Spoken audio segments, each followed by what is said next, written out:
Untuk kasidah yang kefun, akan cobakan sebuah kasidah yang berkenaan dengan tapi ingat bulan Isra dan Mi'raj.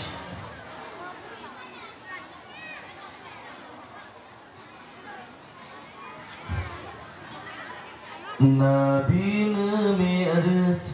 kede-kede umanya nejak terima sembayang tanyo hamba limang bawate nepu wajib le Tuhan pembeda Islam dengan kafir sembayang na limang wate nepu wajib uramalan pembeda Islam dengan kafir sembahyang na si berangkaso lamudip na sembahyang yang keurangnya yang petimang agama so berangkaso lamudip tan sembahyang yang keurengan yang perlah agama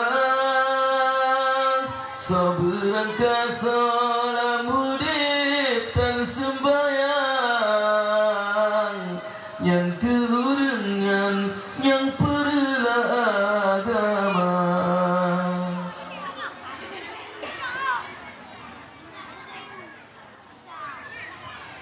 takalan kedah lam gampung rohai rakan padupna insan yang sayang ke agama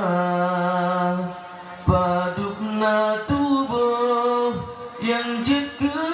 musuh Tuhan peturut setan serta jalan neraka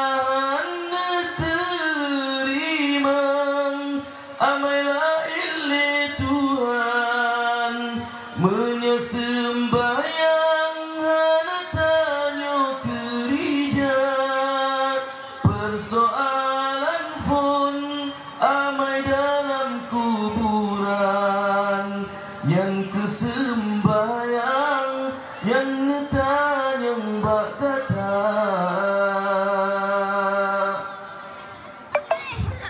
raya tak dosa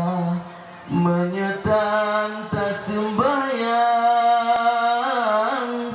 meplot-plotun azab dalam neraka si uro akhirat lam neraka Tuhan nyan hai saban siri betun dalam dunia si uro akhirat lam neraka Tuhan nyan hai saban siri betun dalam dunia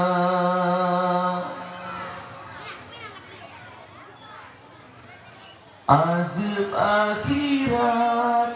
nam plotun lam jahannam menyesembayang subuh tanta kerja saban ngentapo si bedro urang Islam dosa bak Tuhan sembayang durhana menyesembayang asal tanyo tinggalkan dosa di saban pehancur Ka'bah mulia sembayang maghrib menyetan tak kerjakan dosa di saban tak mezinangan ya poma keuruntan aisyanakan oleh Allah lontan dan ridha kaduk lambu molon dika patah dunia brotuh lain hai mertua hingga cangklak sampai Allah hantar semua patah dunia brotuh lain hai mertua hingga cangklak sampai Allah